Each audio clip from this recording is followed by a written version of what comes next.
వచ్చినటువంటి మిత్రులందరికీ నా యొక్క కృతజ్ఞతలు. ఇదే నెలల దేవులపల్లి వెంకటేశ్వరరావు, తరిమిల్ నాగిరెడ్డి, విజయ్ శర్మ సార్ గారు మరణించిన నెల ఇది. వీళ్ళ సందర్భంగా మనము ఈ యొక్క సంస్మరణ సభ జరుపుకోవడం జరుగుతుంది. వీళ్ళు గొప్ప త్యాగమూర్తులు, పోరాట యోధులు, అమరుడైన సందర్భంగా ఈ యొక్క సంస్మరణ సభ జరుపుకోవడం జరుగుతుంది. కాబట్టి మనం అందరం కూడా వాళ్ళ దారిలో వెళ్ళి ముందు ఉద్యమం కూడా సాధించాలని కోరుకుంటూ ముగిస్తున్నాం. ఇప్పుడు మన యొక్క దాసరి జంగారెడ్డి గారు మాట్లాడవలసిందిగా కోరుతున్నాం. ఈ కార్యక్రమానికి వచ్చినటువంటి అందరికీ నా యొక్క హృదయపూర్వక ధన్యవాదాలు. అయితే ముఖ్యంగా ఈరోజు జరుపుకోవడానికి కారణం మన అన్న చెప్పినట్టు మెయిన్ కారణం ఏంటంటే వాళ్ళు చనిపోయిన నెల. అయితే అట్లే విజయ్ సార్ కూడా ఏంటంటే మన మన గ్రామాలకు వచ్చి మెయిన్ ఏంటంటే క్లాస్ చెప్పేది. క్లాస్ అంటే మనం ముందు తరాల కమ్యూనిజం అనేటువంటిది ఎప్పుడు పుట్టింది, ఎట్లా పుట్టింది, ఎవరి కోసం పోరాడుతుంది, సమస్యల మీద ఎట్లా పోరాడాలి అనేటువంటి అన్ని వివరించి బాగా చెప్పేది. అసలు ఏంటంటే మెయిన్ ఏంటంటే బయట పెద్ద కానరానటువంటి ఉద్యమకారుడు మెయిన్. అసలు ఉద్యమం అంటే ఏంటంటే అసలు మార్పు. ఉద్యమం అంటే ఏదో కట్టెలతోటి కొట్లాడడం, కత్తిపట్టి తిప్పుడో కాదు. అసలు ఉద్యమం అంటేనే మార్పు. అసలు ఆ మార్పును ఏదంటే ఆయన జీవితం మొత్తం ఏంటంటే ఈ పార్టీకే అంకితం చేస్తూ ఏంటంటే ఆ పార్టీలో ఉంటూ పనిచేస్తూ చనిపోయింది. అసలు ఉద్యోగం ముందుకోలు కూడా ఏంటంటే ప్రజల కోసమే పనిచేసిండు. నేను ఏంటంటే అది చాలా చెప్పుకోదగినటువంటి వ్యక్తి. కాకపోతే ఏంటంటే చాలామందికి తెలియదు. ఏంటంటే ఆయన ఎంతోమందిని కార్మిక వర్గాల్లో కూడా బాగా పనిచేసి కార్మికులతోటి ఎట్లా యూనిటీగా ఉండాలి అనేటువంటిది చెప్పి మార్పు కోసం బాగా ప్రయత్నం చేసినటువంటి వ్యక్తి. అసలు అంటే మనలో కూడా ఏంటంటే మార్పు రావాలంటే అటువంటి వ్యక్తులు కోల్పోవడం చాలా బాధాకరం. మన దగ్గర కూడా ఏంటంటే ఇప్పుడు మెయిన్ చాలామంది అట్లా తయారు కావాలి, కానీ ఎవరంటే మామూలుగా ఎవరి స్వార్థం కోసం వాళ్ళు పనిచేస్తారు. వాళ్ళు ఏంటంటే స్వార్థం లేకుండా పనిచేసినటువంటి వాళ్ళు. అసలు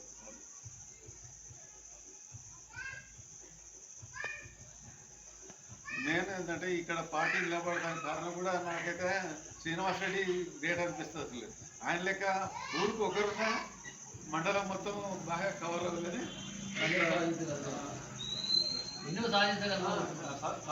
సాధించవచ్చు. కానీ అందరూ ముందుకు పోలేరు. ఆ పోయేటోళ్ళకైనా మనమైనా కొద్దిగా సహాయం చేయాలి ఖచ్చితంగా అని చెప్పి మీకు తెలుసు.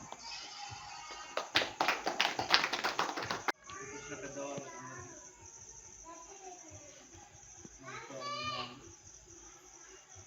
మనం ఈరోజు మామూలుగా ప్రతి సంవత్సరం కామ్రేడ్ దేవులపల్లి వెంకటేశ్వరరావు గారు, తరిమిల్ నాగిరెడ్డి గారి సంస్మరణ సభ రాష్ట్ర వ్యాప్తంగా అన్ని జిల్లాల్లో మన ఆర్గనైజేషన్ ఉన్న దగ్గర అన్ని చోట్ల మనం నిర్వహించుకుంటాం. ఎందుకంటే వాళ్ళని స్మరించుకుంటే వాళ్ళు చేసిన పోరాటాలు కానీ, వాళ్ళ అనుభవాలు కానీ, మనం తీసుకున్న సమస్యల గురించి కానీ చర్చించుకోవచ్చు. దాని నుంచి పోరాటాలు ముందు తీసుకోవడానికి కూడా అది ఉపయోగపడుతుంది. అదే రోజు కామ్రేడ్ దేవులపల్లి వెంకటేశ్వరరావు చనిపోయిన రోజే, అదే జూలై మాసంలోనే విజయ్ సార్ గారు మరణించారు. అదే టైంకి సార్ మరణించిన టైం కూడా సేమ్, దాదాపు ఎగ్జాక్ట్లీ అదే ఉన్నది. నాకు విజయ్ సార్తో ఒక 5 years 6 years నుంచి పరిచయం. పిల్లలతో కూడా అంటే నేను ఆర్గనైజేషన్లో డిఎస్ఓ ఆర్గనైజేషన్లో వర్క్ చేస్తాను. సిటీ బాధ్యతలు చూస్తాను. మాతో కూడా చాలాసార్లు మాట్లాడేవాడు. అంటే ఆర్గనైజేషన్ ఏమవుతుంది, విద్యార్థుల సమస్యలు ఏం చేస్తున్నారు అని చాలా విధంగా మాట్లాడేవాడు. కానీ మాట్లాడినప్పుడల్లా నవ్వుతూ పలకరించాడు. ఒక్కసారి కూడా సార్ ఫేస్లో కోపం కానీ, బాధతో కానీ నేనైతే ఎప్పుడు చూడలేదు. అప్పటి వరకు కూడా అంటే ప్రతి ఒక్కరు నవ్వుతూ పలకరించాడు. నువ్వు ఏ సమస్యతో వచ్చినా కూడా నవ్వుతూ సమాధానం చెప్పేవాడు, నవ్వుతూ పలకరించేవాడు. మనం టెన్షన్లో ఉన్నా కూడా సార్ దగ్గరికి పోతే మన టెన్షన్ పోతుంది. మన సమస్యను మనం ఈజీగా సాల్వ్ చేసుకునే విధంగా చెప్తారు సార్. మనం అలా అలాంటి వ్యక్తిని కోల్పోవడం బాధాకరము. ఆర్గనైజేషన్ కూడా సపోర్టింగ్ పోయినట్టే. కానీ ఆ సార్ నుంచి అది తీసుకొని మనం దాన్ని ముందుకు తీసుకోవడానికి మనం ఇంకా కృషి చేయాల్సిన అవసరం ఉంది. అలాగే 70 ఇయర్స్ 70 సంవత్సరాలు వచ్చినా కూడా, స్వతంత్రం వచ్చినా కూడా ఇప్పటి వరకు ఏ ఊర్లో కూడా సమస్యలు తీరలేదు. ప్రజల సమస్యలు తీరలేదు, రైతుల సమస్యలు తీరలేదు, మా విద్యార్థుల సమస్యలు తీరలేదు. విద్యార్థులందరూ ఊర్లో నిలిచిపెట్టి సిటీలోకి వెళ్తున్నారు. కానీ అక్కడ ఎంతవరకు వాళ్ళ జీవనం కొనసాగిస్తున్నారు అనేది కూడా చాలా మంది ఇబ్బంది పడుతూనే ఉంటున్నారు అక్కడ. ఇప్పుడు చూసుకుంటే మొన్న రీసెంట్ లెక్కలు వచ్చినాయి. దాంట్లో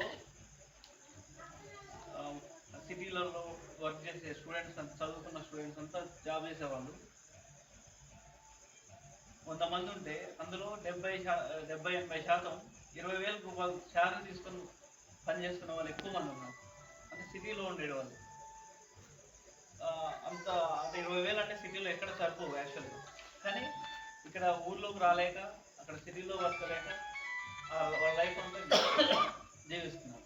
కానీ అసలు మనకి సమస్యలు ఎక్కడ ఉన్నాయి, దానికోసం ఎట్లా పనిచేద్దాము అనే విధంగా వర్క్ చేసే వాళ్ళు ఆలోచించట్లేదు. విద్యార్థులు ఆలోచించట్లేరు, అది ఆలోచించట్లేదు. నిరుద్యోగులు అట్నే రోజు రోజు పెరిగిపోతున్నారు. అయినా కూడా వాళ్ళ సమస్యల గురించి ఫైట్ చేయట్లేదు. మనం ఆ విధంగా ముందుకు తీసుకోవడానికి మనం ప్రయత్నం చేస్తున్నాము. ఆ విధంగా ముందుకు వెళ్తున్నాము. ఇక్కడ కూడా కొంచెం దాన్ని దృష్టిలో పెట్టుకొని మనం ముందుకు వెళ్ళాలని ఈ అవకాశం